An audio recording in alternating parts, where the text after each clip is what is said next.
రోమిలకు రాసిన పత్రిక దాదాపు బైబిల్ పండితులందరూ కూడా బైబిల్ గ్రంథానికి దీనిని గుండికాయలా పిలుస్తారు. రోమిలకు రాసిన పత్రికని గుండికాయ అని పిలవడానికి గల కారణం ఏంటంటే, అపోస్తలుడైన పౌలు బైబిల్ సిద్ధాంతాన్ని అంతటినీ కూడా రోమిలకు రాసిన పత్రికలోనే, గుండికాయ ఎలా అయితే రక్తాన్ని పంపిణీ చేస్తుందో బైబిల్ సిద్ధాంతము రోమిలకు రాసిన పత్రిక బైబిల్ అంతటికీ కూడా సిద్ధం చేస్తుంది, పంపిణీ చేస్తుంది. అపోస్తలుడైన పౌలు 13 పత్రికలు రాస్తే, రోమిలకు రాసిన పత్రిక దేవుడు మన కోసం ఏం చేశాడో ఉంటే, మిగతా 12 పత్రికల్లో ఆయన మనకి చేసిన దాన్ని బట్టి మనం ఎలా ఉండాలో క్రైస్తవునిగా, అలా ఉంటే మీరు రక్షణ పొందుతారు కాదు, మీరు రక్షణ పొందారు గనుక మీరు ఎలా ఉంటారో అన్నది మిగతా 12 పత్రికల్లో ఉంటుంది. ఒకవేళ రోమిలకు రాసిన పత్రిక అర్థం కాకుండా మిగతా 12 పత్రికల్లో మారల్ టీచింగ్ కనుక చేస్తే అసలు రక్షణ లేనట్టే. ఎందుకు అంటే, రోమిలకు రాసిన పత్రికలో దేవుడు మన కోసం ఏం చేస్తాడో ఉంది, మిగతా 12 పత్రికల్లో మనం ఆల్రెడీ రక్షణ పొంది క్రైస్తవులు విశ్వాసం అయిపోయాము గనుక ఇదిగో క్రైస్తవుడు అంటే ఇలా ఉంటాడు అనేది మిగతా 12 పత్రికల్లో ఉంది. రోమిలకు రాసిన పత్రిక జాన్ కాల్విన్ అనే ఒక వ్యక్తి ఆయన ఏమన్నాడంటే, when anyone gains a knowledge to book of Romans, he has an open entrance to all the hidden treasures of scripture. When a person understands Romans, he has the hidden treasures of Scripture. ఒక వ్యక్తి ఎప్పుడైతే రోమిలకు రాసిన పత్రిక అతనికి అర్థమవుతుందో, బైబిల్లో దాగి ఉన్న ప్రతి ఒక్క ట్రెజరు అతని చేతిలో ఉన్నట్టు. రోమిలకు రాసిన పత్రిక 4వ శతాబ్దంలో సెయింట్ అగస్టిన్కి రెఫర్మేషన్ తీసుకొచ్చింది. సెయింట్ అగస్టిన్ మీలో కొంతమంది తెలిసే ఉంటుంది. భయంకరమైన పాపపు జీవితాన్ని ఆయన జీవించిన తర్వాత జైల్లోకి వెళ్ళి బయటకు వచ్చిన తర్వాత ఒక స్టేట్మెంట్ ఇస్తాడు. నా తల్లి యొక్క కన్నీటి ప్రవాహంలో, అంటే ఆమె ప్రార్థనలో కన్నీటి ప్రవాహంలో నేను కొట్టుకుంటూ ప్రభు దగ్గరికి వచ్చాను. అతను జైల్లో ఉన్నప్పుడు అతనికి వచ్చిన దేవుడిచ్చిన తలంపు ఏంటంటే, లాటిన్ భాషలో టోలే లేగే అంటే టేకప్ అండ్ రీడ్. రోమిలకు రాసిన పత్రిక 13:13లో ఉంది. దేవుడు అతనికి ఇచ్చిన ఆలోచన ఏంటంటే, take up and read, take up and దాన్ని తీసుకొని చదువు. ఆ చదివిన వచనం ఏంటంటే రోమిలకు రాసిన 13:13.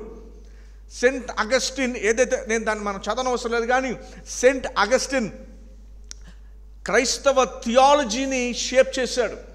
మార్టిన్ లూథర్ ఆయన దగ్గర నుంచి నేర్చుకున్నాడు. సెయింట్ ఆన్సెల్మ్ ఆయన దగ్గర నుంచి నేర్చుకున్నాడు. ఎక్వైనస్ ఆయన దగ్గర నుంచి నేర్చుకున్నాడు. కాల్విన్ ఆయన దగ్గర నుంచి నేర్చుకున్నాడు. మార్టిన్ లూథర్ తర్వాత ఇంక్లూడింగ్ స్పర్జన్, చార్లెస్ స్పర్జన్ కూడా ఆయన దగ్గర నుంచి నేర్చుకున్నాడు. సో సెయింట్ అగస్టిన్ని మార్చింది ది బుక్ ఆఫ్ రోమన్స్. రెండవదిగా మనందరికీ తెలుసు, రోమన్ క్యాథలిక్ చర్చ్ నుండి చర్చ్ సెపరేట్ అవ్వడానికి వాడబడిన వ్యక్తి మార్టిన్ లూథర్, జాన్ హస్.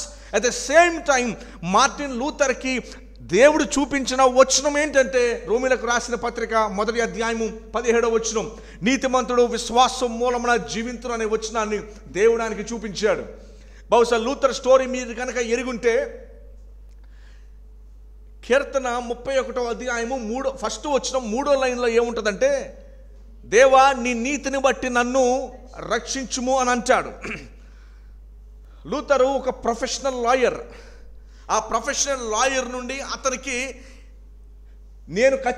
నేను జీవించే జీవితాన్ని బట్టి దేవుడు ఖచ్చితంగా నన్ను నరకానికి తీసుకుపోతాడు. నేను సరిగా లేను, నా హృదయం సరిగా లేదు, నా హృదయం పాపాన్ని ప్రేమిస్తుంది, నేను పాప క్రియలు నేను చేస్తూ ఉన్నాను. లూథర్కి ఆలోచన రాగానే వెంటనే లాయర్ వృత్తిని విడిచిపెట్టేసి అతను అగస్టినియన్ ఆర్డర్లో ప్రీస్ట్ అయిపోయాడు. జర్మనీలో అతను ప్రీస్ట్ అయిపోగానే అతని హృదయంలో పాపం ఏమాత్రం తొలగిపోలా. చాలా కష్టపడ్డాడు, పాపాలు ఒప్పుకున్నాడు. 8 గంటలు ఒప్పుకున్నాడు, 12 గంటలు ఒకేసారి ఒప్పుకునేసరికి ఎవరైతే పాప క్షమాపణ చేయించుకునే ఫాదర్ ఉన్నాడో, నీకేమైనా పిచ్చి పట్టిందో ఎక్కడి నుంచి వెళ్ళిపో అని చెప్పి తోసేస్తాడు. చివరికి అతన్ని వారి ఉన్న మొనాస్ట్రీలో నుంచి బయటికి పంపించలేక, ఓ పంచే మార్టిన్ లూథర్, నీ పాపాలు క్షమించబడాలంటే రోమ్ పట్టణంలో ఉన్న సెయింట్ పీటర్స్ బెసిలికా ఒక పెద్ద చర్చ్ ఉంది. ఆ పెద్ద చర్చ్ నడుచుకుంటూ వచ్చాడు. 6 నెలల ప్రయాణం అయిపోయిన తర్వాత అయితే ఇప్పటికైనా సరే పాపాలు క్షమించబడతాయని నమ్ముతాడేమో అనేసరికి మరలా ఫాదర్ నేను కన్ఫెషన్ చేయాలన్నాడు. ఎక్కడి నుంచి వచ్చి? రోమ్ నుంచి వచ్చి నేను మరలా కన్ఫెషన్ చేయాలనేసరికి అప్పుడు మరలా కూర్చొని 7 గంటలు కన్ఫెషన్ చేసేసరికి this person he's gone mad, వీడికి పిచ్చి పట్టిందని చెప్పి అతను బయటికి పంపించాలనుకున్న టైంలో కొరడా పెట్టుకుని తన ఒళ్ళంతా చిత్తగా బాదుకుంటూ ఉన్నాడు రూమ్లో కూర్చొని. దేవా నా పాపాలు ఎలా క్షమించబడతాయి? దావీదు 31:3 ఏమంటాడు అంటే, నీ నీతిని బట్టి నన్ను రక్షించుము అని అన్నాడు. నీ నీతిని బట్టి నన్ను రక్షించుము అంటే దేవుడు ఆయన యొక్క పరిశుద్ధతలో మనల్ని చూస్తే మనల్ని ఎలా రక్షిస్తాడు? మనం భయంకర పాపం కదా, మనం భయంకర దోషం కదా. ఆరాధన చేసేటప్పుడు చాలా చోట్ల చాలామంది వాక్యం చెప్పేటప్పుడు కూడా, దేవా నిన్ను నీ కుటుంబం వదిలేసిందా, నువ్వు దీనుడివి, నిన్ను అందరూ విడిచిపెట్టేశారు, నీ కోసం ఎవ్వరూ లేరు, నువ్వు ఒక్కడివైపోయి నువ్వు ఒంటరివైపోయావు అని ఈ మధ్య కొత్తగా ఇందాక ఆరాధన ఒక చిన్న పాయింట్ అనిపించింది నాకు, వెంటనే కరెక్షన్ చేసుకున్న మైండ్. నో బైబిల్ అలా చెప్పట్లేదు మనల్ని. రోమీయులకు రాసిన పత్రిక 5:8 ఏం చెప్తాను? నువ్వు దేవుడికి శత్రువు అని చెప్తుంది Bible. Your enemy of God, your villain of God అని బైబిల్ చెప్తుంది. అందరు నిన్ను విడిచిపెట్టిన ఒంటరిగా కదా అయిపోయింది. బైబిల్ చెప్పే సత్యమైన రోమీయులకు రాసిన పత్రిక 5:8 చదువుతారు ఒకసారి. 5:10 అవర్ ట్రూ నేచర్ బైబిల్ చెప్పేది మన గురించి. నువ్వు ఒంటరి అయిపోయావు, నువ్వు దిగులుగా నిన్ను పట్టించుకుని ఎవరు లేరు, అందుకని ప్రభు దగ్గర రా. అది కాదు మన nature. That is not our standing. దేవుని ముందు మన అలా నిలబట్టలేదు మనము. మన దేవుని ముందు ఎలా నిలబడ్డామంటే రోమీయులకు 5:10 ఏలయనగా శత్రువులై ఉండగా ఆయన కుమారుని మరణము ద్వారా ఎన్నడు కూడా అయ్యో నువ్వు నీ ఇబ్బందుల్లో నువ్వు కష్టాలు అయ్యో నేను అందరూ విడిచిపెట్టేశారు కాదు. బైబిల్ చెప్పేది మన గురించి. బైబిల్ మన గురించి చెప్తుంది ఏంటో తెలుసా? మీరు దేవునికి శత్రువులు, ఎనిమీస్ ఆఫ్ గాడ్. మీరు ఆయన కుమారుని యేసు ప్రభువు భూమి మీదకి వచ్చినప్పుడు మనం చేసింది ఏంటో తెలుసా? మనం చంపేసాం ఆయన్ని. We killed him. So we are not alien people అయిపోయి కష్టాల్లో బాధలో జాలి పడాల్సిన మనుషులు కాదు మనం. జాలి పడాల్సిన స్థితిలో లేవు మనము. We are enemies of God. శత్రువులో ఆయన వస్తే ఆయనే చంపేసాం మనం. That is our nature. అందుకని మార్టిన్ లూథర్ అంటాడు కీర్తన 31:3 అతని స్టూడెంట్స్కి అతను వర్స్ బై వర్స్ కీర్తనలు విటిన్బర్గ్ యూనివర్సిటీ థియాలజీ క్లాస్లో టీచ్ చేస్తున్నప్పుడు ఆయన వచ్చిన ఆలోచన అంటే, దేవా నీ నీతిని బట్టి రక్షించా.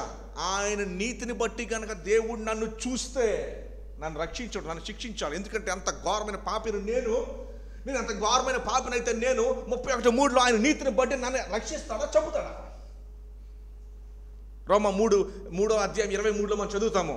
For all have sin and fall short of the glory of God. ఏ భేదం లేదు, అందరిని పాపం చేసి దేవుడు అనుగ్రహించిన మహిమను పొందలేకపోతాం. ఇంగ్లీష్ ట్రాన్స్లేషన్ ఇంకా బాగా చేశాడు. Fall short of the glory of God అన్నాడు. లూథర్కి అర్థం కాలేదు.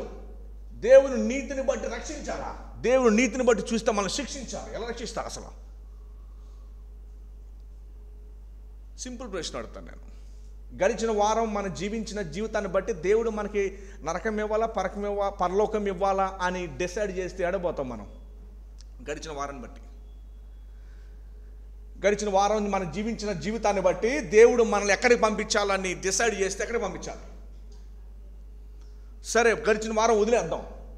పోనీ రేపటి గురించి మాట్లాడదాం. పోనీ రేపు మీరు జీవించే జీవితాన్ని గురించి 24 అవర్స్ ఏదైతే ఉందో, రేపు మీరు జీవించే జీవితాన్ని బట్టి చూద్దామో. రేపుని బట్టి చూస్తే దేవుడు మేము ఎక్కడ పంపించచ్చు మిమ్మల్ని? రేపు ఇదే టైంకి ఈ ప్రశ్న కనుక మిమ్మల్ని అడిగితే నన్ను నేను అడుక్కున్నా కూడా ఇదే ప్రశ్న, దేవుడు రేపు నెక్స్ట్ 24 అవర్స్ బట్టి మీ జీవితాన్ని కనుక జడ్జ్ చేసి నేను ఎక్కడికి పంపించాలని దేవుడు డిసైడ్ చేస్తే ఎక్కడికి పంపించచ్చు? గడిచిన వారం వదిలేయండి. పోనీ ఇప్పుడు నేను చెప్పాను కదా, రేపు సాయంత్రం 8:15 కల్లా ప్రభు రాకడ వచ్చేద్దాం అనుకుందాం. 8:15 ఇదే ప్రశ్న కానీ మిమ్మల్ని అడిగి 8:15 ఇదే ప్రశ్న అడిగి రేపు జీవించిన జీవితాన్ని బట్టి మీరు ఎక్కడికి వెళ్తారో చెప్పగలరా? 24 అవర్స్లో మిమ్మల్ని రక్షించగలరా?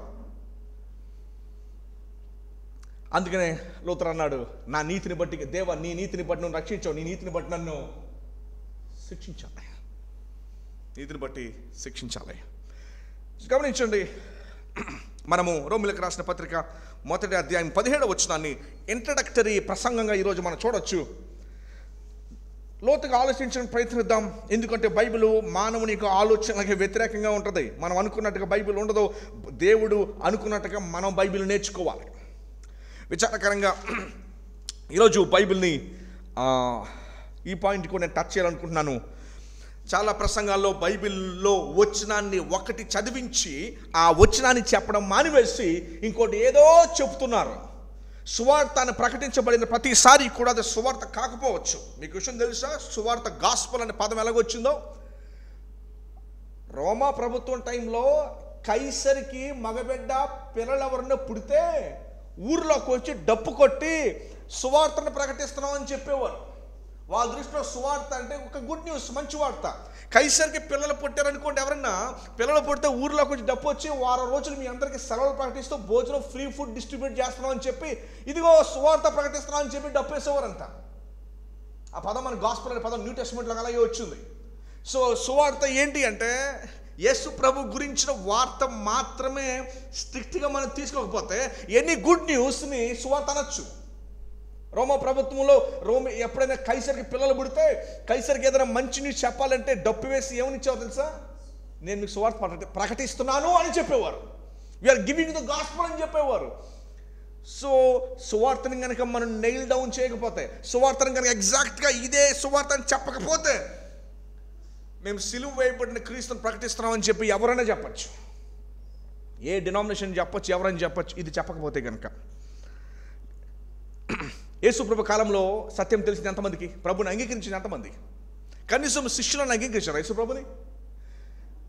మేమే యోధా మతం పట్టుకున్న వాళ్ళు ఎవరే అంగీకరించలా. పౌలు తెస్సలోనికీ పత్రిక 2వ అధ్యాయము 18, 19, 20 వచనాలు చెబుతాడు, ప్రవక్తలను చంపింది యూదులే, మమ్మల్ని చంపాలని చూస్తుంది యూదులే, మిమ్మల్ని హింసిస్తుంది కూడా యూదులే. గమనించండి, చర్చ్ హిస్టరీ టైంలో 15వ శతాబ్దంలో కూడా కనీసం ట్రూత్ తెలిసింది కూడా చాలా లిటిల్ పర్సంటేజ్ మాత్రమే.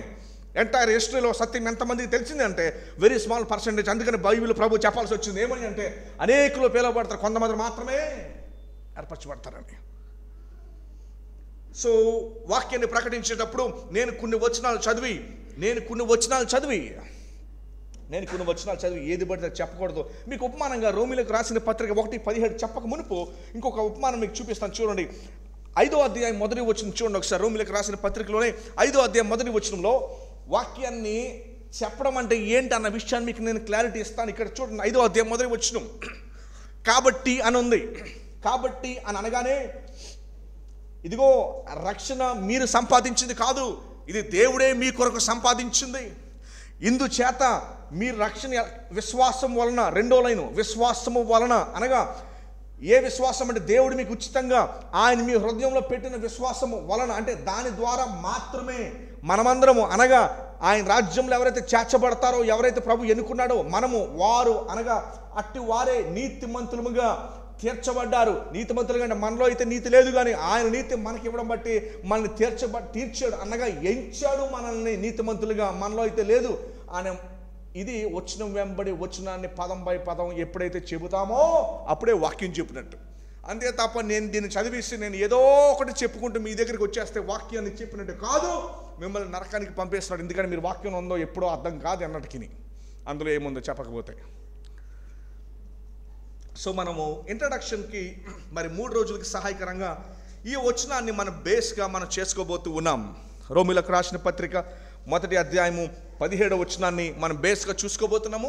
తర్వాత ఈరోజు రోమీలకు రాసిన పత్రిక 4వ అధ్యాయాన్ని మనము ఇన్ డీటెయిల్గా మనం చూడబోతూ ఉన్నాము. సంఘంలో రెఫర్మేషన్ని తీసుకొచ్చింది అనేక విధాలుగా.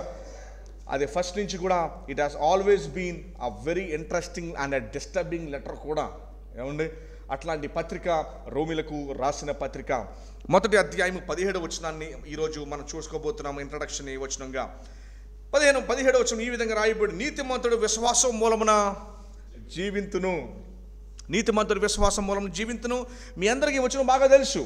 అబ్రహాంని మరి పౌలు గారు వాడుకుంటూ, అబ్రహాము విశ్వసించాడు గనుక అది అతనికి నీతిగా ఎంచబడింది అన్న మాటను కూడా మీరు బాగా వినే ఉంటారు చాలాసార్లు. రోమీలకు రాసిన 4లో ఉంటుంది అది. అబ్రహాము విశ్వసించాడు గనుక అది అతనికి నీతిగా ఎంచబడింది అన్న విషయాన్ని కూడా మనం చూడబోతున్నాం.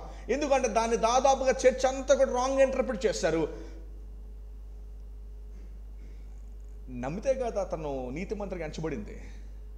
ప్రపంచంలో ఎవరైనా నీతిమంతుడిగా ఎంచబడింది కేవలం యేసు ప్రభువుగా నీతి అతనికి ఆపాదించడం బట్టే తప్ప నమ్మితే మాత్రం వచ్చేసింది కాదు. అందులో ఉన్న విషయాన్ని కూడా మనం చూడబోతున్నాం. 17వ వచనం రోమీలకు రాసిన పత్రిక 1:17, నీతిమంతుడు విశ్వాసం మూలముగా జీవించును. ఖచ్చితంగా మనము ఈ హిస్టారికల్ ఇంటర్ప్రిటేషన్ లూథర్ దాన్ని ఎట్లాగో చూసాడు విషయాన్ని కూడా నేను మీకు జ్ఞాపకం చేయాలనుకుంటూ ఉన్నాను.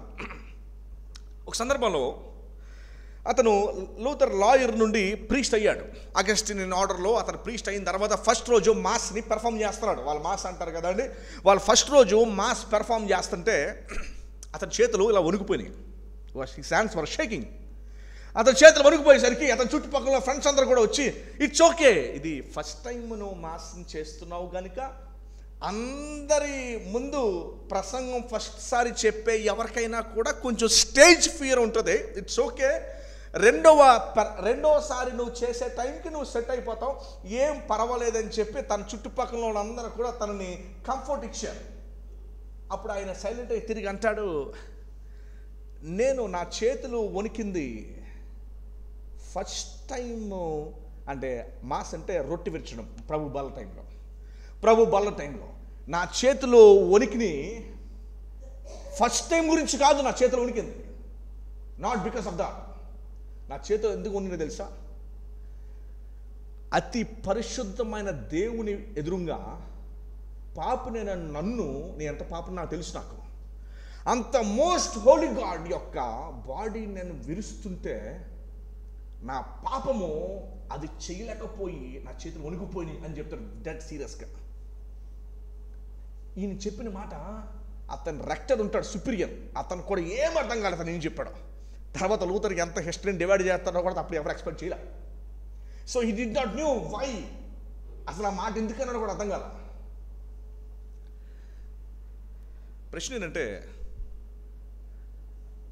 మనం పరలోక రాజ్యానికి వెళ్ళిన తర్వాత గేట్ బయట మనల్ని ఆపి వెయిట్ చేయండి, నేను మిమ్మల్ని లోపలికి ఎందుకు పంపించాలి అని గనక మిమ్మల్ని అడిగితే మీరిచ్చే ఆన్సర్ ఏంటి? ఎందుకు నేను లోపలికి పంపించాలి మిమ్మల్ని అని చెప్పి గబ్రియల్ దేవతతో గేట్ బయట నుంచుని ఈ ప్రశ్న కనుక మిమ్మల్ని అడిగితే మీరు ఇచ్చే ఆన్సర్ ఏంటి? లూథరు కొరడా పెట్టుకుని ఒళ్ళంతా కొట్టించుకుంటాడు, రక్తాలు వచ్చేస్తాయి. హీ వాంట్స్ టు డై, మెంటలోడ్ అయిపోతాడు. హీ బికమ్స్ క్రేజీ, పిచ్చోడు అయిపోతాడు. ఎందుకు అయిపోతాడు తెలుసా? పైన ఎవరున్నారు? అతి పరిశుద్ధుడైన హోలీ గాడ్ ఉన్నాడు. నేను ఎవరిని?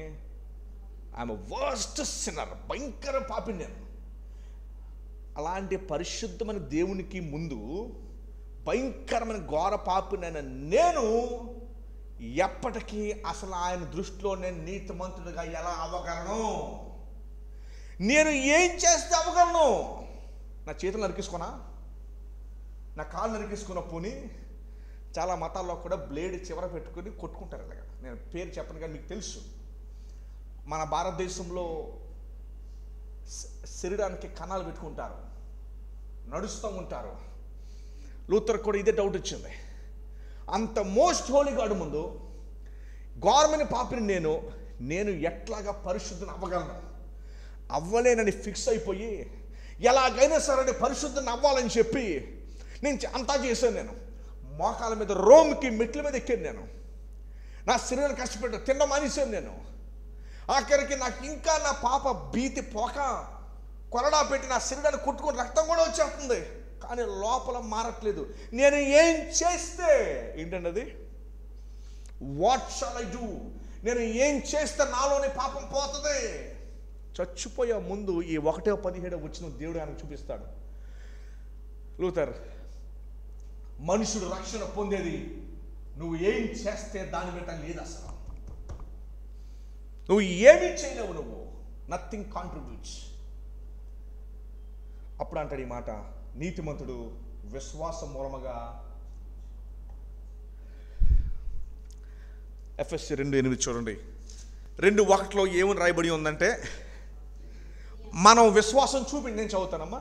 విశ్వాసం చూపించడానికి మన సిచ్యువేషన్ ఏంటో చూడండి ఒకసారి. ఇక్కడ మీ అపరాధం చేతను పాపము చేతను మీరు చచ్చిన వారై ఉండగా మీరు ఎట్లాగ విశ్వాసం చూపించగలరు ఆయన మీద? చచ్చిన శవం ఏం చేయగలదు? కంపు కొట్టగలదు, అంత మించి ఏమీ చేయలేదు. మీ అపరాధం చేతను పాపము చేతను మీరు చచ్చిన వారై ఉండగా ఆయనను క్రీస్తుతో కూడా బ్రతికించెను. ఇక్కడ మనం ఏమైనా మనం చేసినట్టు ఉందా? ఆయన చేసినట్టు ఉందా? మనం బ్రతికేమని ఉందా? బ్రతికించానని ఉందా? ఆయన బ్రతికించాడు. 7వ వచనం చూడండి ఒకసారి. అదే అధ్యాయం 2వ అధ్యాయం 7వ వచనం. యేసు క్రీస్తునందు మనలను ఆయనతో కూడా లేపి, మనం లేవలా, ముందు మనం కాదని ప్రేమించింది, ముందు ఆయనే మనం ప్రేమించాడు. లూథర్ అంటాడు, నేను చచ్చిపోయిన స్థితిలో నీతిమంతుల విశ్వాసం వలన జీవించడం అంటే నేను చచ్చిన స్థితిలో ఆయన నన్ను లేపాడు. ఇంగ్లీష్లో రీజనరేషన్ అని మనం పిలుస్తాము. నేను చచ్చి ఉన్నాను, ఆయన నన్ను లేపాడు, సజీవించి అంటే నన్ను లేపి ఆయన ఏం చేయాడు చూడండి, ఆయనతో కూడా లేపి పరలోకమందు ఆయనతో కూడా కూర్చోబెట్టాను. మన కాంట్రిబ్యూషన్ ఏం కనిపిది ఇక్కడ. రెండవదిగా, మీరు విశ్వాసం ద్వారా కృపచేత రక్షించబడి ఉన్నారు. ఇదిగో ఇది మీ వలన కలిది కాదు, ఇది దేవుని వరమే. కృప మీ మీద చూపించబడింది, విశ్వాసం మీలో ఉండేది. ఆ విశ్వాసం ఏదైతే ఉందో అది దేవుని వరమే. ఎందుకంటే అసలు దేవుని చూచి నమ్మే స్థితిలో నువ్వు లేవు గనక ఆయనే నిన్ను బ్రతికించుకుని ఆయన్ని చూడటానికి విశ్వాసం అనే గిఫ్ట్ని నీకు ఇచ్చాడు. ఇది దేవుని వరమే, ఇది మీ వలన కలిగినది కాదు. ఇది అక్కడ రక్షణ గురించి మాట్లాడట్లేదు కానీ విశ్వాసం గురించి మాట్లాడుతున్నాడు. ఇది మీరు విశ్వాసము ద్వారా, ఆ ద్వారం ఏంటంటే ఇదిగో దేవుడు మీకు ఇచ్చింది, ఇది దేవుని వరమే. ఎందుకంటే లూథర్ క్వశ్చన్ ఏంటంటే, నేను ఆత్మీయంగా చనిపోయాడు, 7వ వచనం దేవుడు మనల్ని లేపాడు, విశ్వాసాన్ని బహుమతి మన హృదయంలో పెట్టి ఆయన నమ్మేటట్టు చేసుకుని 9వ వచనం అంటాడు, ఇది క్రియల వలన కలిగినది కాదు కనుక ఎవడును అతిశయ పడ వీలు లేదు. రేపు పరలోక రాజ్యానికి మనం గేట్ ముందు ఆపి నేను పరలోక రాజ్యం దేవుడు ఎందుకు అసలు నేను ఎందుకు లోపలికి ఎలా చేయాలి అని అంటే మన దగ్గర నో రీజన్. ఇది నా వల్ల కలిగినది కాదు, ఇది దేవుడు నాకు ఇచ్చిన వరము. నన్నైతే చూడద్దు, ప్రభుని చూచి నన్ను లోపలికి పంపించండి. ఇది నాలో ఏమీ లేదు అన్న విషయాన్ని జ్ఞాపకం చేస్తున్నాడు. ఎందుకంటే మత్తయి సువార్త 7:23లో ఒక టీం ఉంది, బ్యాచ్ ఉంది. ఆ బ్యాచ్ ఏం చేశారు తెలుసా? ఆ బ్యాచ్ ఏం చేశారంటే యేసు ప్రభు దగ్గరకు వచ్చి, ప్రభువా నీ నామమున మేము ఏం చేసాం తెలుసా? ఇదిగో ఇది చేసాం, ఇదిగో 2 ఇది చేసాం, ఇదిగో 3 ఇది చేసాం. ప్రభు అంటాడు, ఎవరు మీరెవరో నాకు అసలు.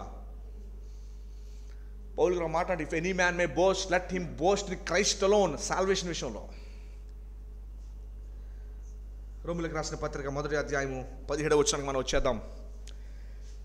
నీతిమంతుడు విశ్వాసం వలన జీవించిన అర్థం ఏంటంటే, నేను ప్రభుని నమ్మాను కనుక అది ప్రభు చూసి, నువ్వు బాగా నమ్మావు, నేను నీకు రక్షణ ఇస్తాను నీకు నేను అని చెప్పి పొందుకుంది కాదు. అది అలా గనక పొందుకుని ఉంటే, ఇప్పుడు 5వ అధ్యాయంలోకి వద్దాం చూడండి. ఇది మనకి ఫుల్ క్లారిటీ ఇస్తుంది. పౌలు గారు ఇక్కడ చెబుతూ అబ్రహాముని ఎందుకు వాడుకున్నాడంటే, యూదులకి రక్షణ పొందేది 2 మార్గాల్లో. సున్నతి, రెండవది ధర్మశాస్త్రాన్ని తూచా తప్పకుండా పాటించడం ద్వారా. కానీ అబ్రహాము నీతిమంతుడిగా ఎంచబడింది.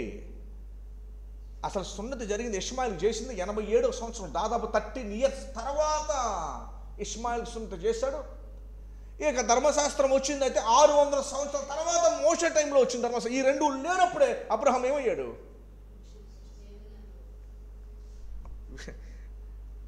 అబ్రహాము నిరీక్షణకి ఎదురుగా వెళ్ళి నిరీక్షణ, హోప్ అగైనెస్ట్ హోప్ అని ఉంటుంది. ఆ మాటకి ఆశ్చర్యకరమైన మాట ఏంటంటే, అబ్రహాం అంటే అర్థం ఏంటి? Father of many. Abraham father of nations and father of the faithful. Abraham అంటే ఫాదర్ ఆఫ్ మెనీ. ఎవరిని వచ్చి, ఓ అయితే సార్ మీకు ఎంతమంది పిల్లలు? నాకా? మరి మీ పేరేమో father of many. Appointment touch చేద్దాము. 2 విషయాలు. యూదులకి రక్షణ పొందేది 2 మార్గాల్లోనే. ఒకటి సున్నతి ద్వారా, ఇంకొకటి ఏమో ధర్మశాస్త్రం ద్వారా. పౌలు అంటాడు, యూదులు క్రియలు చూపించుకుంటున్నారు. అందుకనే రేపొద్దున పరలోక రాజ్యానికి మనం వెళ్ళినప్పుడు నేను లోపలికి ఎందుకు పంపించాలి అని అడగకపోయినా మన మనసులో కనీసం ఏమాత్రం కూడా, ఇదిగో నేను చేశాను కనుకనే నేను వచ్చాను పరలోక రాజ్యానికి. ఇంకోటి, నేను నమ్మాను కాబట్టి నేను వచ్చాను అనద్దు. అది కూడా చివరికి అది కూడా క్రియ అయిపోతుంది. మాట నూతరు చెప్తారు ఈ మాట, నేను నమ్మాను కాబట్టి అన్నావా, అది కూడా క్రియే. లిటరల్గా చెప్పాలి అంటే డెడ్ బాడీని ఇంట్లో నుంచి ఎలాగైతే సమాధిలోకి ట్రాన్స్ఫర్ చేస్తామో బతుకున్న వాళ్ళు, దేవుడు మనల్ని ట్రాన్స్ఫర్ చేశాడు అక్కడి నుంచి అక్కడ, అలా ట్రాన్స్ఫర్ చేశాడు మనల్ని. 4వ అధ్యాయం 1వ వచనంలో ఇక్కడ ఈయన క్లాసిక్ అబ్రహాం నేను దావీదుని వాడుకుంటాను.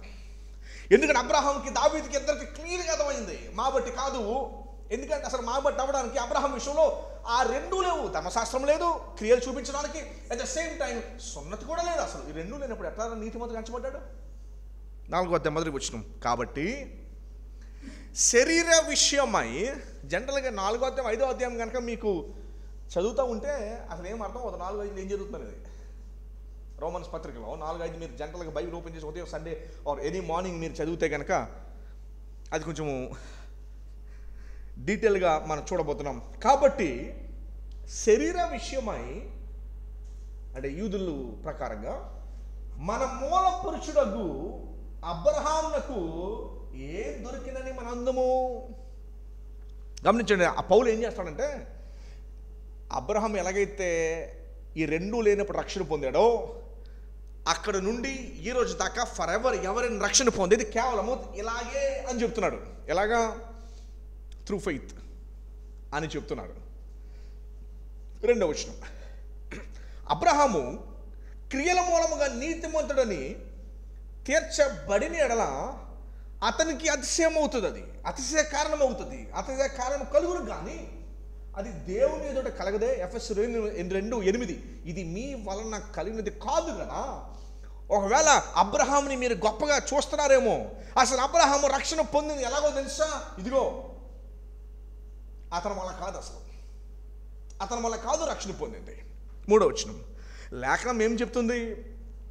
అబ్రహాము దేవుని నమ్మెను, అది అతనికి నీతిగా ఎంచబడెను. ఇక్కడ కొంచెం సమయాన్ని గడిపి దీన్ని అర్థం చేసుకుందాం. చాలా కీలకంగా ఆలోచించాలి విషయాన్ని మీరు. అబ్రహాము దేవుణ్ణి నమ్మెను, అది అతనికి ఎలా ఎంచబడిందంట? బాగా ఆలోచించండి. అబ్రహాము ఏమి నమ్మాడు? ఆయన అంటే నాకు నమ్మకమేనండి, అది నమ్మాడా? అబ్రహాము దేవుని నమ్మెను, అది అతనికి ఎలా ఎంచబడింది? ఏమి నమ్మాడు? అఫ్ కోర్స్ దేవుడు రమ్మన్నాడు, వచ్చేసాడు. ఏమి నమ్మాడు?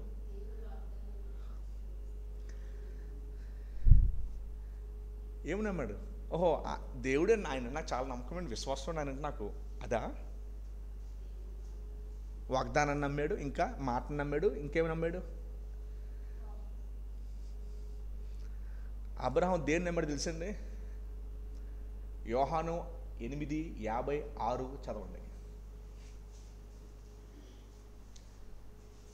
అతనికి నీతిగా ఏది ఎంచబడిందో అబ్రహాము యేసుప్రభు మాటల్లో మీరు విందురు కానీ.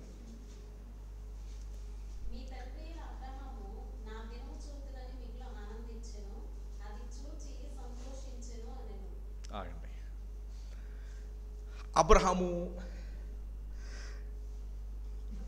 అబ్రహాము దేవుని నమ్మెను అంటే అర్థం ఏంటంటే యేసుప్రభు మాటల్లో నా దినము అనగా గుడ్ ఫ్రైడే అండ్ ఈస్టర్ గురించి మాట్లాడుతున్నాడు.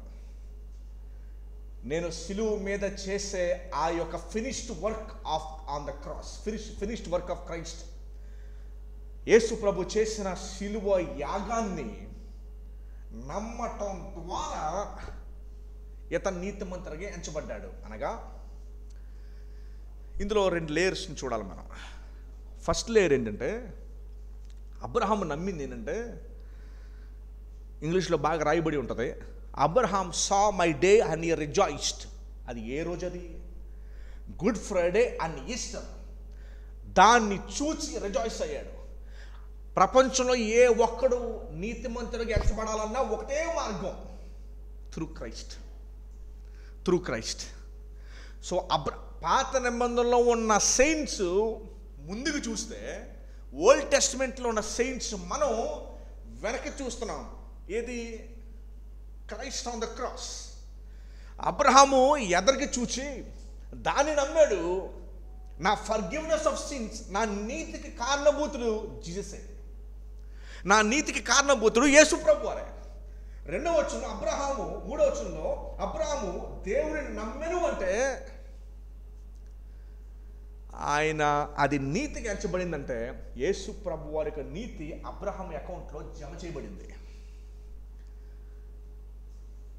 నమ్మితే రక్షణ వచ్చేది అబ్రహాం ఇక్కడ. Faith in it self is nothing. ఉత్తినే నమ్మితే రక్షణ వచ్చేస్తుంది. నువ్వేం నమ్మావు? నువ్వు నమ్మింది ఏంటి? What did you believe? నువ్వేం నమ్మావు? చాలామంది అంటారు, నాకు నమ్మకమేనండి, అందుకనే మా ఇంట్లో యేసుప్రభు ఫోటో ఒకటి ఉంటుంది. నాకు నమ్మకమేనండి, అందుకనే ఆయన బైబిల్ మా ఇంట్లో ఉంటుంది. నువ్వు ఏమి నమ్మావు? యేసుప్రభు ఇదే ప్రశ్న పేతురుని అడిగాడు, శిష్యులను అడిగాడు. నా గురించి అందరూ ఏమనుకుంటున్నారు? కొంతమంది ఏమో బాప్తిస్మా ఇచ్చి యోహాను తిరిగి వచ్చాడని, ఇంకొంతమంది ఏమో నువ్వు ఏలియా అనుకుంటున్నారు. మరి నువ్వేమనుకుంటున్నావు పేతురు?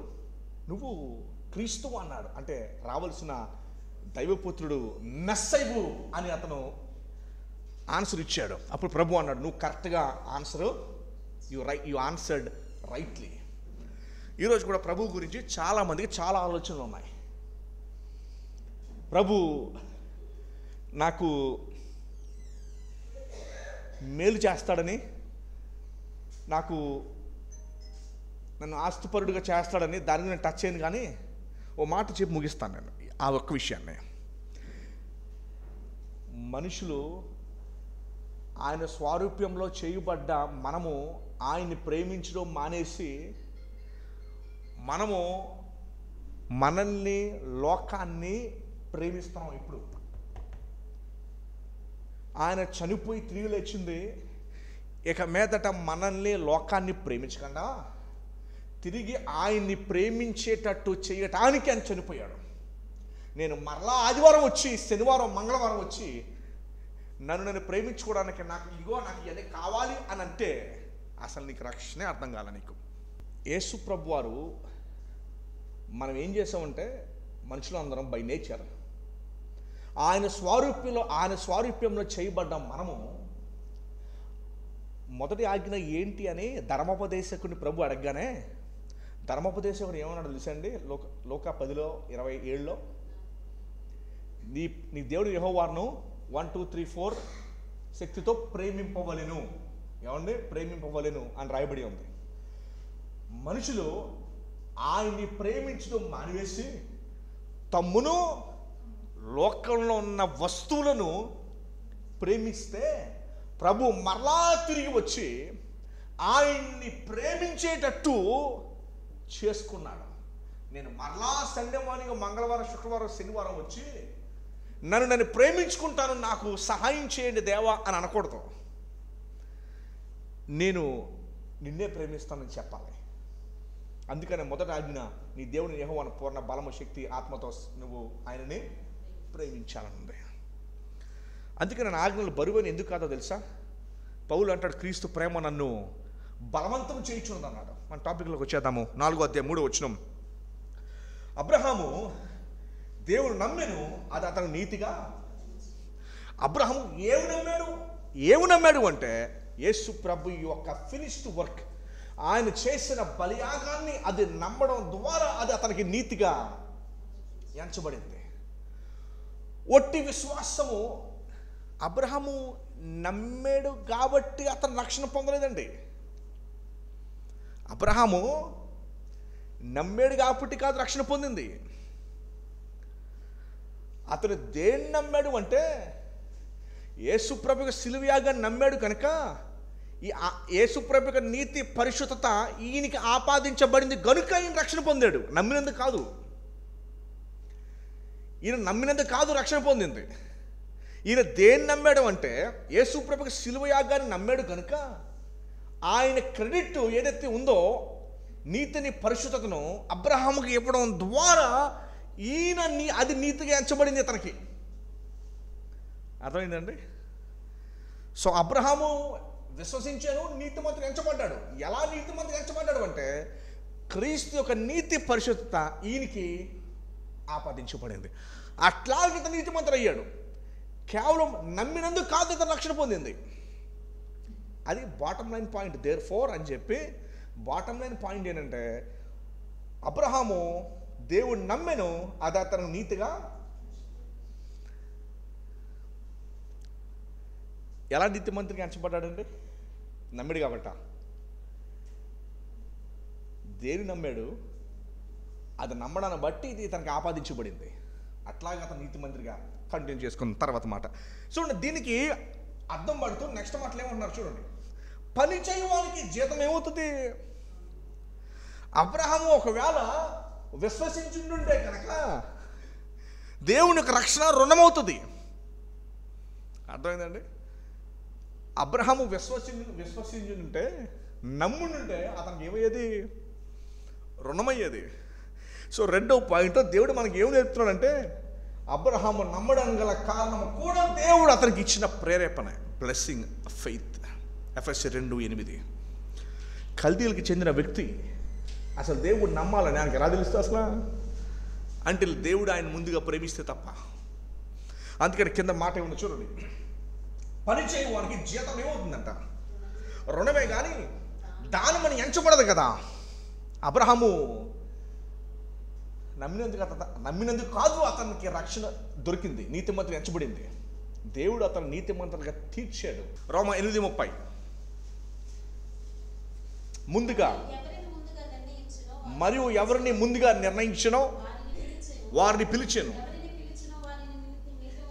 ఎవరిని పిలిచానో వారిని నీతిమంతులుగా తీర్చాను, ఎవరు నీతిమంతులు తీర్చానో వారిని మహిమపరిచాను.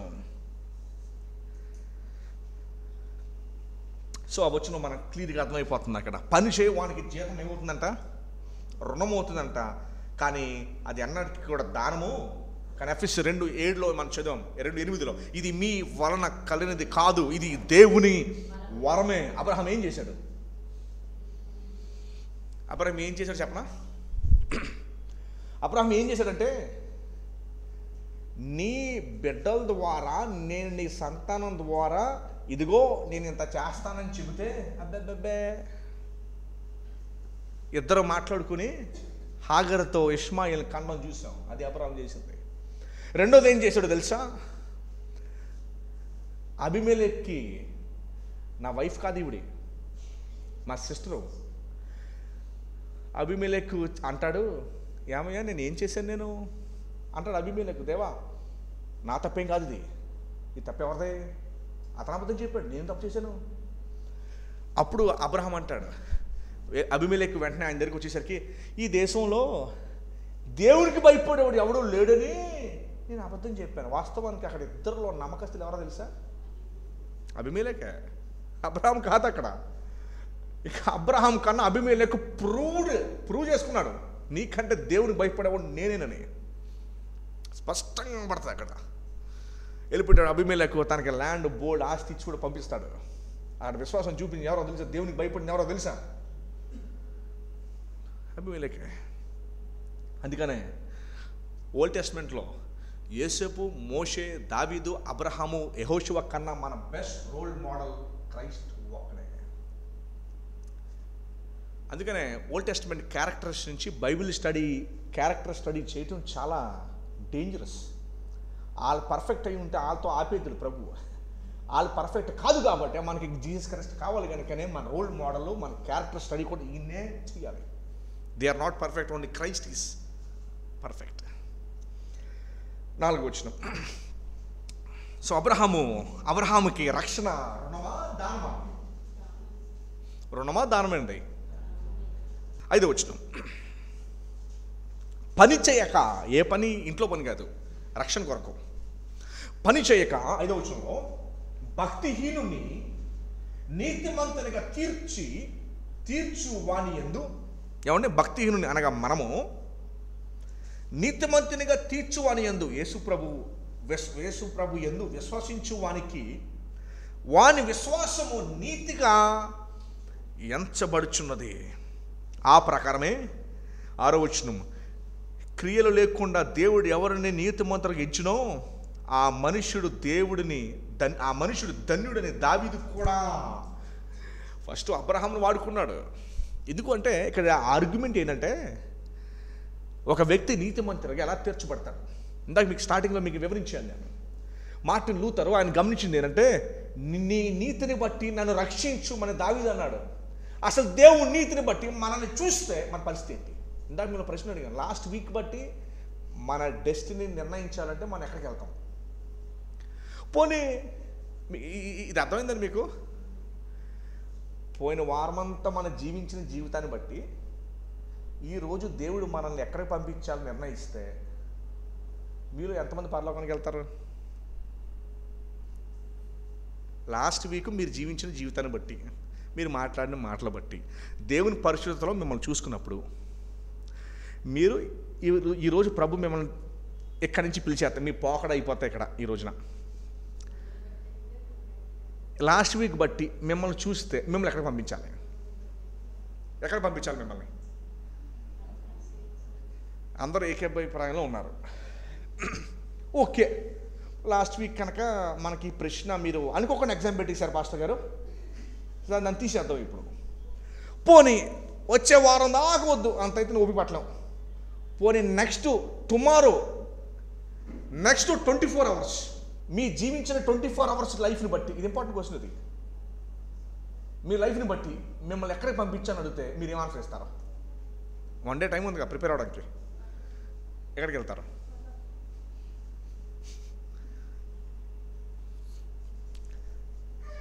దావీదు ఒక మాట అంటాడండి.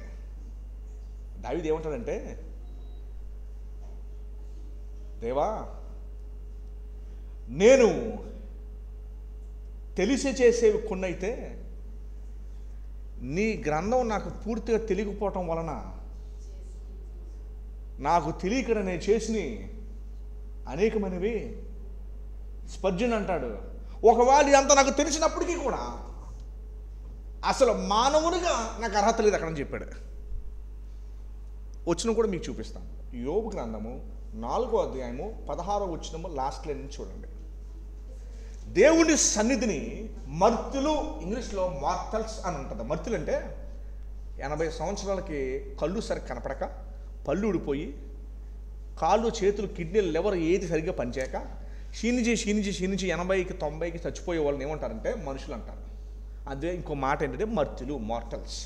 అసలు దేవుని సన్నిధిని మర్తులు ఎప్పటికైనా సరే నీతిమంతులు అవ్వగలరా అని అంటూ, తమ్ము సృజించిన వాని సన్నిధిని నరులు, పవిత్రులు అసలు అవ్వగలరా? ఆయన తన సేవకులను నమ్ముటలేదు. అంటే పాస్టర్లు కాదండి, సేవకులు. ఈ కంగారు పడక్కదు.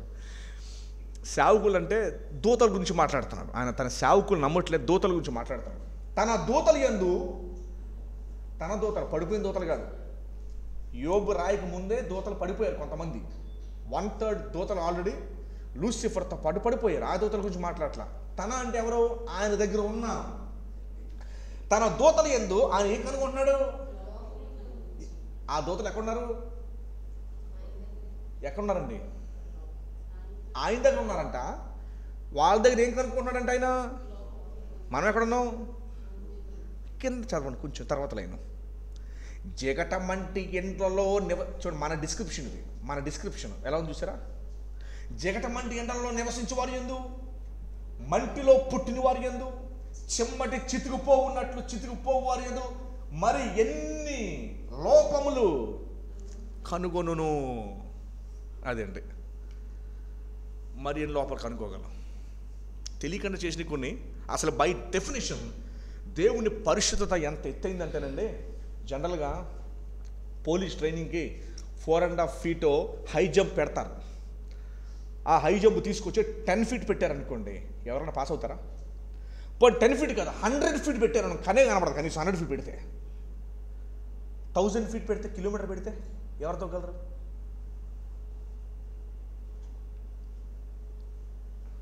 కోటి కిలోమీటర్లు పెడితే పైకి, ఇన్ఫినిటీ పెడితే,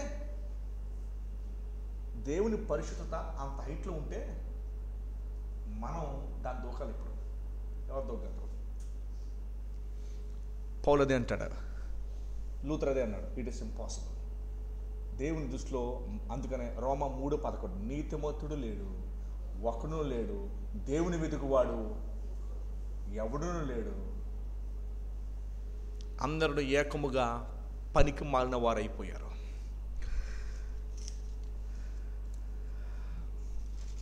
నాలుగో వచనం, 4వ అధ్యాయం 6వ వచనం.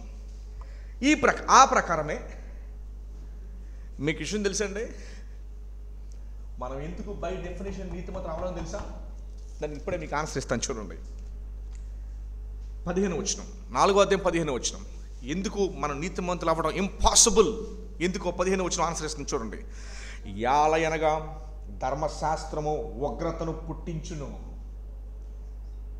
ధర్మశాస్త్రము లేనిడల అక్రమము లేకపోవును.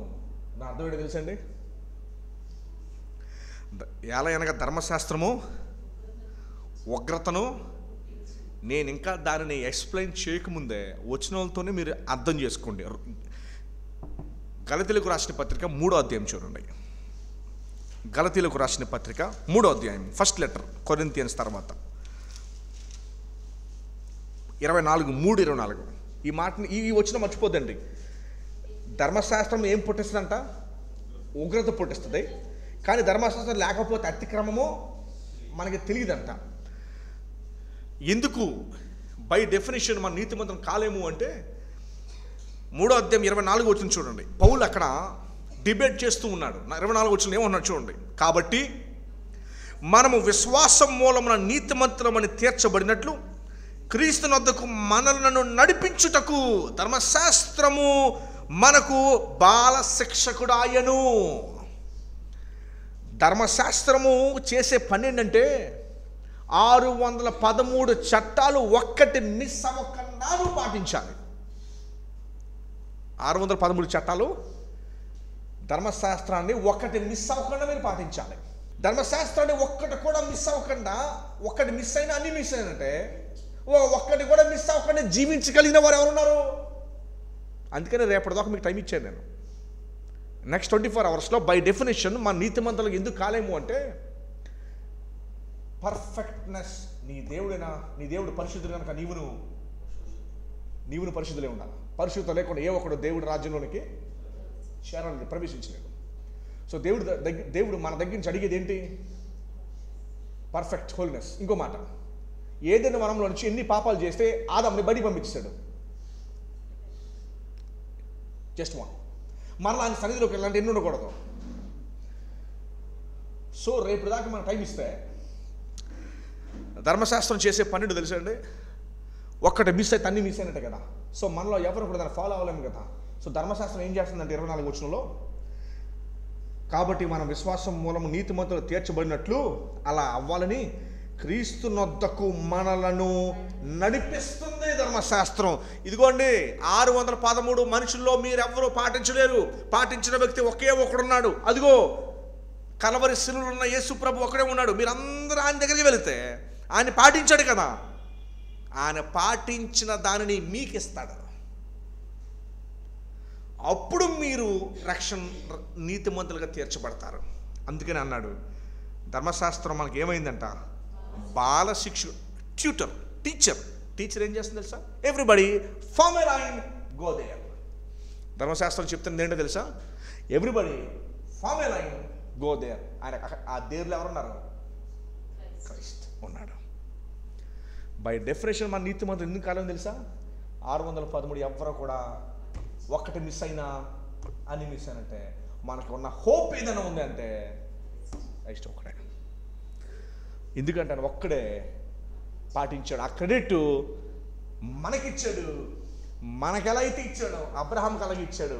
అబ్రహాంకి ఎలా ఇచ్చాడో మనకి అలాగే ఇచ్చాడు. పౌలు అదే చెప్తున్నాడు 4వ అధ్యాయంలో. సో అబ్రహాం విశ్వసించాడు, నీతిమంతుడు ఎంచబడ్డాడు. ఎలా జరిగింది? సేమ్ ఇలాగే జరిగింది. అందుకనే 29వ వచనం కూడా చదవండి. అదే గలతీలకు రాసిన పత్రిక. మనం ఇంకా ఇంట్రడక్షన్ కూడా చేయలేదండి ఇంకాను. సో ఆల్రెడీ 1 అవర్ అయిపోయింది. 29వ వచనం చూస్తారండి ఏముందో. మీరు క్రీస్తు సంబంధులైతే ఆ పక్షమందు అబ్రహాం యొక్క సంతానమై ఉండి వాగ్దాన ప్రకారము వారసులై ఉన్నారు. సేమ్ అబ్రహాం ఎలాగైతే నీతిమంతుడు ఎంచబడ్డాడో మీరు కూడా అలాగే. ఆదికాండం 12:3 నీ ద్వారా సమస్త వంశములు. ఆశీర్వదించబడతాయి. రోమిలికి రాసిన పత్రిక 4వ అధ్యాయంకి వచ్చేద్దాం.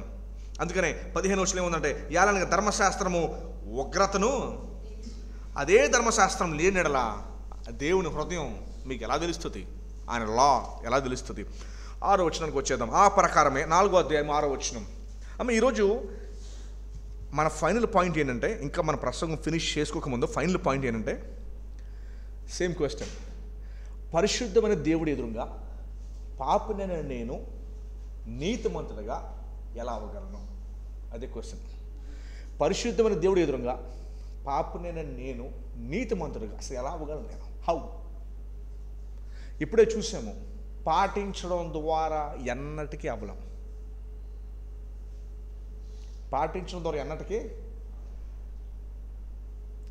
ఆ మాట అనగానే యూదులు ఏమన్నారో తెలుసా? ఓహో, అయితే ఇక ఇప్పుడు ఎలా కావాలంటే అలాగా. ఆ డౌట్ మీకు వస్తుంది, యూదులకు వచ్చింది. పౌలు ఆన్సర్ చేశాడు, దాన్ని రేపు మనం చూడబోతున్నాం అనేసాడు. ఓహో, ఇంకేటైతే ఇంకెలా ఎలాగైతే మనం అలాగా. పౌలు అంటాడు, కృప ఇచ్చింది పాపం చేయడానికి ఫ్రీడమ్ కాదు, కృప ఇచ్చింది పాపము నుండి ఫ్రీడమ్. కృప లేనప్పుడు నువ్వు వద్దనుకున్నా నీ బానిసత్వం వల్ల పాపాన్ని చేసావు, కానీ ఇప్పుడు నువ్వు వద్దనుకుంటే నువ్వు మానేయగలవు. సో కృప ఇచ్చింది పాపం చేయడానికి ఫ్రీడమ్ కాదు, పాపము నుండి ఫ్రీడమ్. అది రేపు మనం చూడబోతున్నాం 6వ అధ్యాయంలో. 4వ అధ్యాయం కంటిన్యూ చేసుకుందాం. ఆ ప్రకారమే క్రియలు లేకుండా దేవుడు ఎవరిని నీతిమంతులుగా ఎంచునో ఆ మనుషుడు ధన్యుడని దావీదు చెప్పుచున్నాడు. ఎలాగనగా, తన అతిక్రమమునకు పరిహారం నొందినవాడు, తన పాపమునకు ప్రాయశ్చిత్తం నొందినవాడు ధన్యుడు. ఎవరండి అతను? ధన్యుడు. ధన్యుడు ఇంగ్లీష్లో బ్లెస్డ్ అని ఉంటుంది. ఆ ధన్యుడు అంటే ఎవరో తెలుసండి? బ్లెస్డ్ అంటే ఎవరో తెలుసండి? బ్లెస్డ్ అంటే ఏంటో తెలుసండి?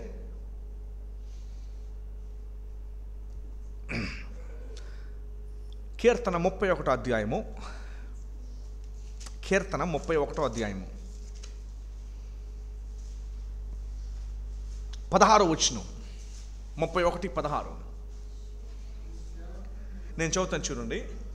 నీ సేవకుని మీద నీ ముఖకాంతి ప్రకాశింపజేయుము, నీ కృపచేత నన్ను రక్షించుము. ఇక్కడ ధన్యుడు అనే మాట, ఇది దావీదు కీర్తన 31 కూడా. ధన్యుడు అంటే అర్థం ఏంటంటే,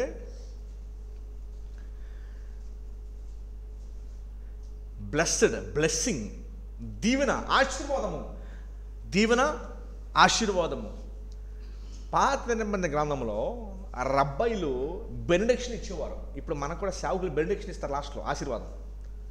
తండ్రికి ప్రేమ, కుమారునికి కృప, పరిశుద్ధాత్మ సహవాసము మీకును మీ కుటుంబాలకు ఎల్లప్పుడూ.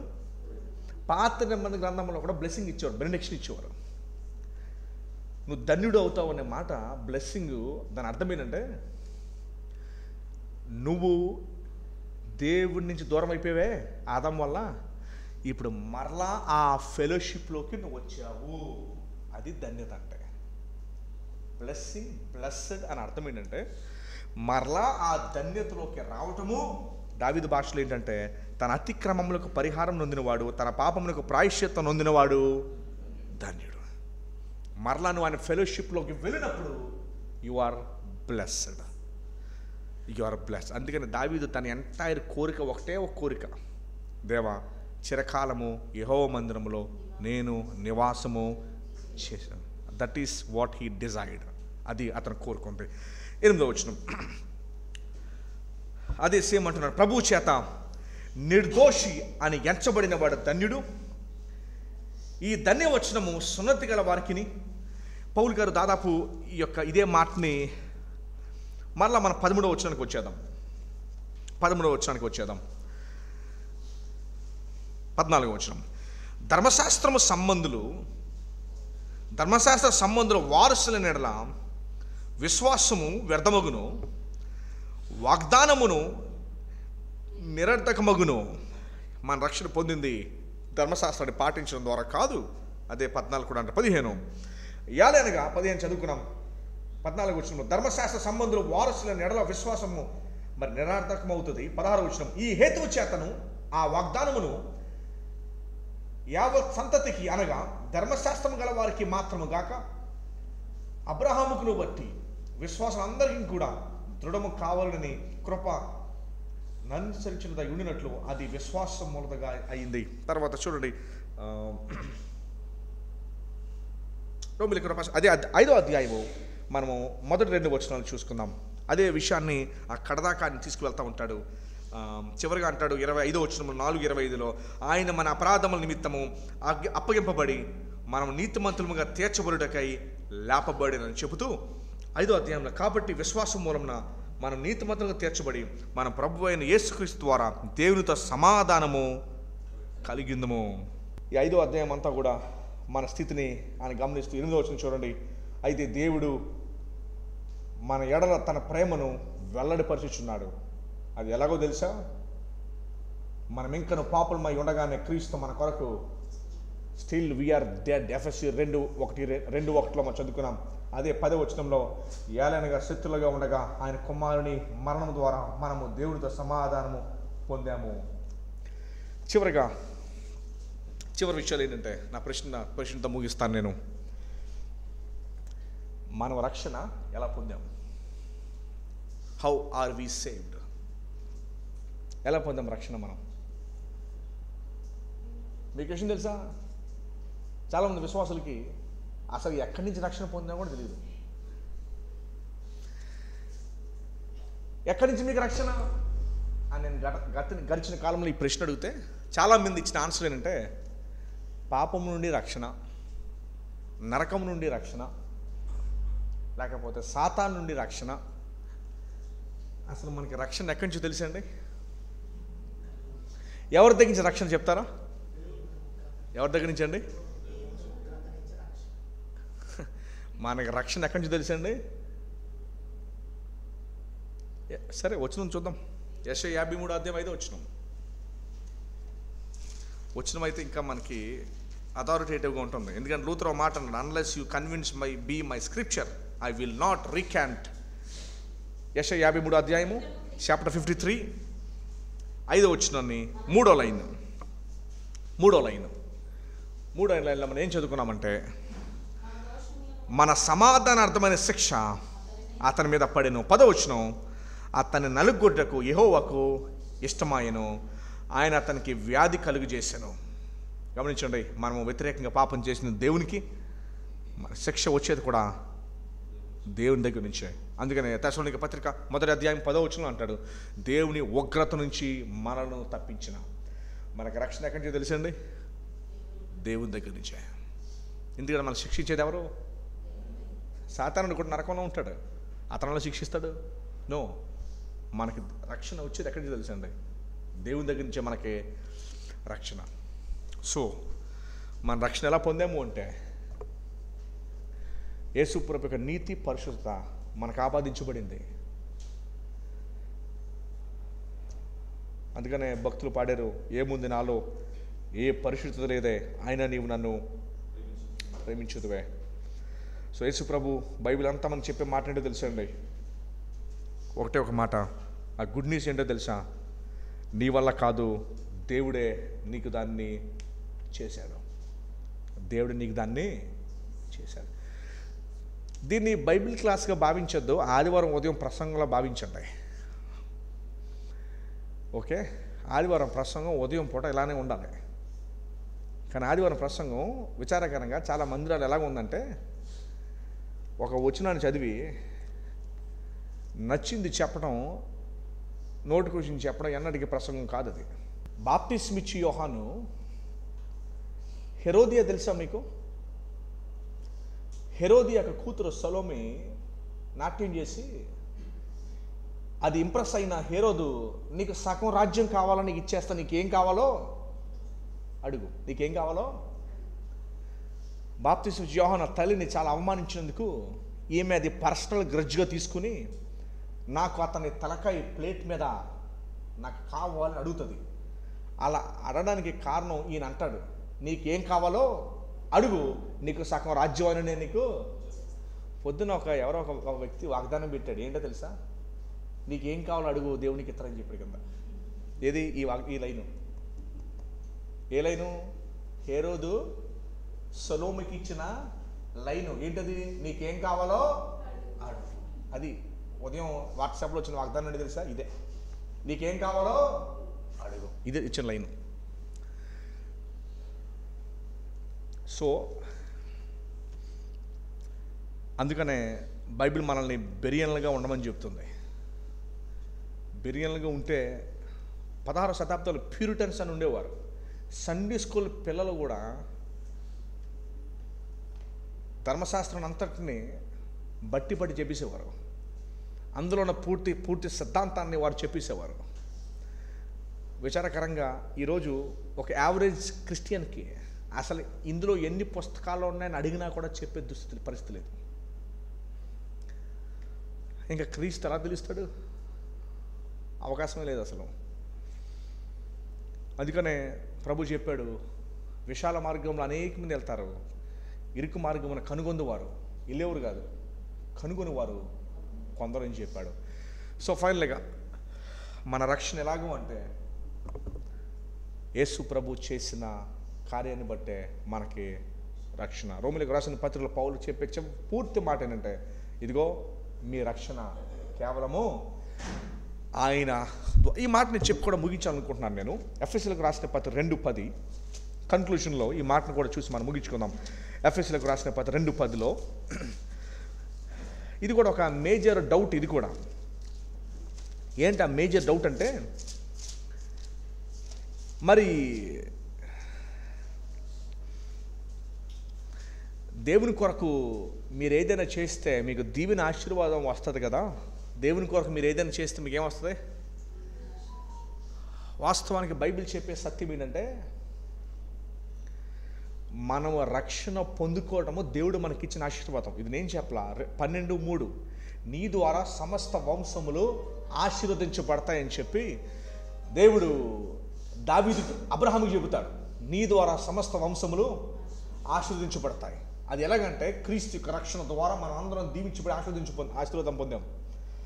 సో మనం ఆల్రెడీ ఆశీర్వాదము పొందాము కనుక ఇప్పుడు దేవుని బిడ్డలుగా మనం అయ్యాము గనక, ఒకప్పుడు లోకాన్ని అనుసరించి జీవించిన మనము ఇప్పుడు ఆయన్ని ప్రేమిస్తూ ఆయన్ని అనుసరించి జీవిస్తాం. ఇది మన న్యూ నేచర్. ఓల్డ్ నేచర్ ఏంటంటే లోకాన్ని ప్రేమిస్తూ లోక అధికారం క్రింద లోకం చేసినట్టుగా మనం చేస్తూ జీవిస్తూ ఉన్నాం. అదే నచ్చుతుంది మనకి. కానీ ఇప్పుడు మనకి న్యూ బాస్ మనకున్నాడు కనుక ప్రభు, ఆయనకి నచ్చినట్టుగా మనం నడుచుకుంటాం. ఇది మన న్యూ నేచర్. ఇది మన న్యూ నేచర్ కనుక మన నేచర్ తగ్గట్టు మనం జీవిస్తాం. సో నేచర్ తగ్గట్టుగా ఇప్పుడు ప్రభు క్రియలు చేసినప్పుడు అది చూచి దేవుడు నిన్ను ఇదిగో తీసుకో, ఇది తీసుకో, ఇది తీసుకో అని ఇవ్వడం. మనం ఆల్రెడీ దీవించబడ్డాము గనుకనే ఇప్పుడు దేవుని కొరకు బోల్డ్ చేస్తున్నాం. ఇప్పుడు మనం దేవుని కొరకు చేసేది ఏదైనా కూడా అది చూచి కాదు దేవుడు మనం రివార్డ్ చేసేది. ఆల్రెడీ రివార్డ్ చేసేసాడు గనుకనే, రక్షణతో ఆల్రెడీ చేసేసాడు గనుకనే ఇప్పుడు మనం దేవుని కొరకు చేసేది చేస్తున్నాం. 2:10 ఒకసారి చదువుతారా? ఎఫ్ఎస్సి 2:10 స్లోగా చదువుతాము, దాన్ని చాలా స్లోగా తీసుకెళ్దాం. ఎందుకంటే ఇది చాలా అండర్స్టాండింగ్ కావాలి. చర్చ్ దీన్ని ఏమాత్రం సరిగ్గా అర్థం చేసుకోలేకపోయింది. నేను చదువుతాను చూడండి, వెరీ స్లోగా. మరియు వాటి యందు, ఏంటి వాటి అంటే మనము నడుచుకోనివ్వాలని, వాటి యందు మనం నడుచుకోవాలని దేవుడు ముందుగా సిద్ధపరిచిన సత్క్రియలు చేయుటకై. వాటి యందు నడుచుకోవడం అంటే ముందుగా సిద్ధపరిచిన సత్క్రియలు. వాటి యందు నడుచుకోవడం అంటే ముందుగా సిద్ధపరిచిన సత్క్రియలు చేయుటకై మనము క్రీస్తు యేసునందు సృజించబడిన వారమై ఆయన చేసిన పని అయి ఉన్నాము. సో ఇప్పుడు మనం బ్లెస్సింగ్స్ రిసీవ్ చేసుకో, అసలు బ్లెస్సింగ్స్ అనే పదాన్ని కూడా రాంగ్గా యూజ్ చేస్తున్నారు ఈ రోజున. బ్లెస్సింగ్ అంటే నువ్వు దేవునిలో సహవాసంలో ఉండటము బ్లెస్సింగ్. అది హీబ్రూ బైబిల్ ఇచ్చే మన డెఫినేషన్ ఏంటంటే, దీవెన ఆశీర్వాదం అంటే ఆయనతో కలిసి సహవాసం చేయటము దీవెన. అది డెఫినేషన్, ఎక్స్ప్రెషన్ కాదు అది. ఇక్కడ అంటున్నాడు, ఆయన చేసిన పని అయి ఉన్నాము.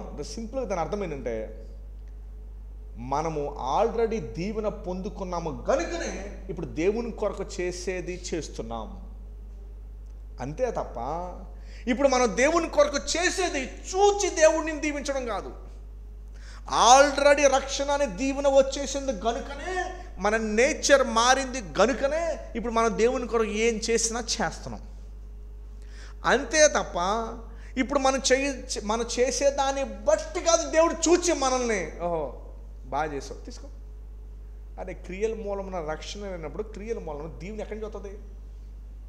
ఆయన తండ్రి కుమారులకు ఉచితముగా ఇస్తాడు. ఎర్ర సముద్రం దాటించింది ఇలా మారుమనసు పొందేసి మంచోళ్ళు అయిపోయినందుగా ఇశ్రాయేలుని, లేకపోతే యార్దాన్లో కానీ లేకపోతే బండలో నుంచి నీళ్ళించింది ఇలా మంచోళ్ళు అయిపోయిన ఇచ్చాడా?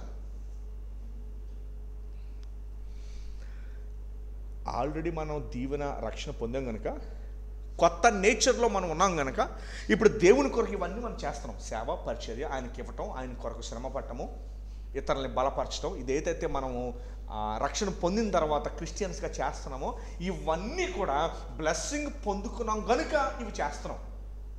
అంతే తప్ప ఇవి చేయడం బట్టి కాదు మనం బ్లెస్సింగ్ వచ్చేది. ఈరోజు చర్చ్ ఎక్స్ప్లెయిన్ ఏమని చేస్తున్నారంటే, ఇవన్నీ నువ్వు చేయటం ద్వారా నీకేమవుతుంది? బ్లెస్సింగ్ వస్తుందని చెప్తున్నారు.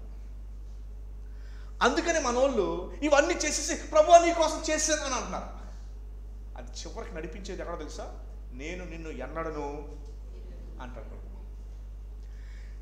నువ్వు చచ్చి ఉండగానే నీకు రక్షణ ఇచ్చాడు కనుక నీ నూతన స్వభావంలో దేవుని కొరకు ఇవన్నీ మీరు చేస్తున్నారు. ఇవన్నీ మీరు చేస్తున్నారంటే అర్థం ఏంటంటే, మీరు ఆశీర్వాదాన్ని, రక్షణ అనే ఆశీర్వాదాన్ని పొందుకున్నారు కనుకనే ఇవన్నీ మీరు చేయగలుగుతున్నారు. అంతే తప్ప ఇవి చేస్తున్నారు కనుక మీకు వచ్చేది కాదు. సో రేపు దేవుని కోసం మనం ఏం చేసినా ఎందుకు చేస్తున్నాం? రక్షణ అనే దీవెన మనం పొందుకున్నాం కనుక, క్రీస్తు ప్రేమ మనల్ని బలవంతం చేస్తుంది కనుక, జీవించు వారికి మీదట తమ కొరకు కాక తమ నిమిత్తం మృతి పొంది తిరిగి లేచిన వాని కొరకే జీవించవలనని ఆయన అందరి కొరకు మృతి పొందెను అని రాయబడి ఉంది. సో మనం చాలా డెఫినేషన్స్ని సరి చేసుకోవాలి. బ్లెస్సింగ్ అనే విషయాన్ని సరి చేసుకోవాలి. సో ఎఫ్ఎస్సి 2:10 మనకు చెప్పబడిన మాట ఏంటంటే, యాజ్ బిలీవర్స్, రక్షణ పొందిన వ్యక్తులంగా మనం ఆల్రెడీ ఆ ఆశీర్వాదంలో ఉన్నాము. అది ఆశీర్వాదం తెలుసండి? 12:3 ఆదికాండం 12:3 ఆదికాండం 12:3 భూమి యొక్క సమస్త వంశములు నీ యందు ఆశీర్వదించబడినని అబ్రహాముతో అనగా, దేవుడు చెప్పిన మాట ఎవరితో? అబ్రహాముతో చెప్పిన మాట ఏంటండి? భూమి యొక్క సమస్త వంశములు నీ యందు ఆశీర్వదించబడును. ఇది చెప్పి దాదాపు 4000 సంవత్సరాలు పైబడి జరిగింది. ఇప్పుడు మనందరము ఆ ఆశీర్వాదంలో ఉన్నాము. రక్షణ పొందిన అందరూ కూడా ఆశీర్వాదంలో మనము ఉన్నాం. అంటే అర్థం ఏంటంటే, మనం ఆశీర్వాదం పొందిన వారము. ఆశీర్వాదం ఏది అంటే, ఆయన కుమారులుగా మరలా మనం స్వీకరించబడటము మనం పొందిన ఆశీర్వాదం. ఇప్పుడు ఆయన కుమారులము గనుక ఆయన కుమారులుగా జీవిస్తున్నాం. అంతే, కుమారులం అయిపోయాము గనుక ఆయన కుమారులుగా మనం జీవిస్తున్నాం. సో రేపొద్దున ఎవరు కూడా కుమారులుగా జీవిస్తున్నాం కాబట్టి నీకు ఇది వస్తుందని చెప్పాడు అంటే అన్బిబ్లికల్ టీచింగ్ అయిపోతుంది. అదండి, దేవుడి మాటలను దీవించినగా ప్రార్థన చేసుకుందాం.